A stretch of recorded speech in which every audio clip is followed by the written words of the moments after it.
Chaque jour, Charles et Carole vous présentent la leçon de l'école du sabbat.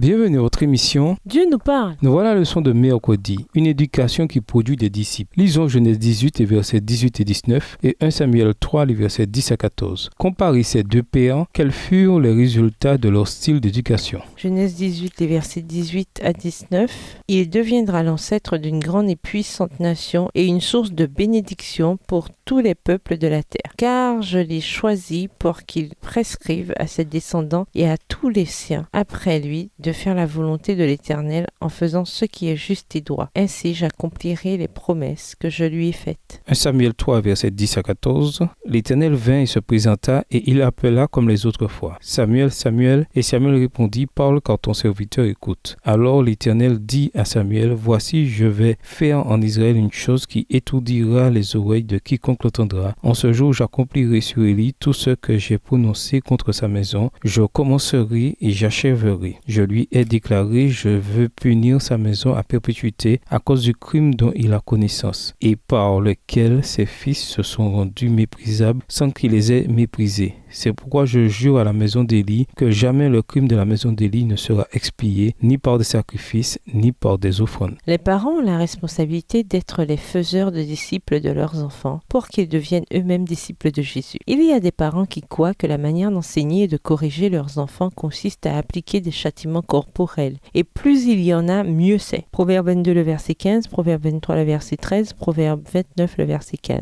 Certains passages, comme ceux mentionnés, ont été mal employés pour justifier la maltraitance envers les enfants et les forcer à une soumission totale. Mais cela a aussi engendré la rébellion des enfants contre leurs parents et contre Dieu. La Bible enseigne aux parents de diriger avec gentillesse. Éphésiens 6, verset 4, Colossiens 3, verset 21, et d'instruire les enfants dans la justice. Somme 78, verset 5, Proverbe 22, verset 6, Ésaïe 38, verset 19, Joël 1, verset 3. En tant que parents, nous devons subvenir aux besoins de nos enfants. 2 Corinthiens 12, verset 14, et leur donner un bon exemple à suivre. Genèse 18, verset 19, Exode 13, verset 8, 2, verset 2. On nous dit de bien diriger nos foyers. 1 Timothée 3, les versets 4, 5 et 12, et de discipliner nos enfants. Proverbe 29, versets 15 et 17, tout en reflétant l'amour de Dieu. Ésaïe 66, verset 13, Somme 103, verset 13, et Luc 11, verset 11. Malheureusement, la Bible révèle des histoires d'éducation qui ont mal tourné. Isaac et Rebecca ont tous deux eu une préférence envers un de leurs deux fils, Ésaü et Jacob. Genèse 25, le verset 28. Et plus tard, Jacob a manifesté la même attitude envers Joseph. Genèse 37, le verset 3. Élie, qui était pourtant un chef religieux, n'a pas réussi à corriger ses enfants. 1 Samuel 3, les versets 10 à 14. Samuel, qui fut également élevé par Élie, s'est révélé un très mauvais père lui-même. 1 Samuel 8, les versets 1 à 6. Le roi David, en commettant l'adultère et en commanditant un meurtre, a enseigné à ses enfants à suivre son exemple. Le roi Manassé a sacrifié ses enfants à des démons. 2 Rois 21, les versets 1 à 9, comme le roi Akaz. 2 Rois 16, les versets 2 à 4. Mais heureusement, nous avons aussi dans la Bible des exemples de bonne éducation. Mardoché fut un père adoptif merveilleux pour Hadassa, la reine Esther, Esther 2, verset 7. Et Job priait pour ses enfants régulièrement, Job 1, les versets 4 et 5. Dans tous ces exemples bons et mauvais, nous pouvons glaner des leçons sur la manière d'éduquer nos enfants. Que peut-on apprendre des exemples d'éducation que nous voyons dans la Bible? De quelle manière peut-on se servir de certains de ces principes dans nos relations avec ceux qui ne sont pas nos enfants? Et nous vous laissons à cette question de réflexion. Comment apprenons-nous à nos enfants à penser au-delà de leur petit monde, à chercher des moyens de faire de cette terre un endroit meilleur et à affronter les géants à venir jusqu'au retour du Christ? Au revoir. Et à demain si Dieu veut.